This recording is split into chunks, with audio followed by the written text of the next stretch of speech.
Hi అందరికీ. మనం రోజు వాడే పెన్సిల్ ఎవరు కనుగొన్నారు అనేది మీకు తెలుసా? ఆధునిక పెన్సిల్ను 1795లో ఫ్రెంచ్ ఆర్టిస్ట్ మరియు ఆర్మీ ఆఫీసర్ నికోలస్ జాక్వెస్ కాంటే కనుగొన్నారు.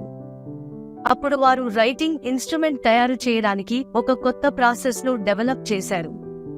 అతను పొడి గ్రాఫైట్ను క్లేతో కలిపి స్ట్రాంగ్ మరియు స్టెడీ పెన్సిల్ను తయారు చేశారు.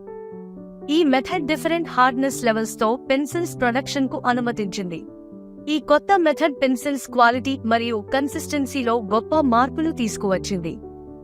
దాంతో పెన్సిల్స్ ప్రపంచవ్యాప్తంగా విస్తృతంగా ఉపయోగంలోకి వచ్చాయి. ఇలా మనం రోజూ వాడే పెన్సిల్ వెనుక ఒక ఆసక్తికరమైన కథ ఉంది.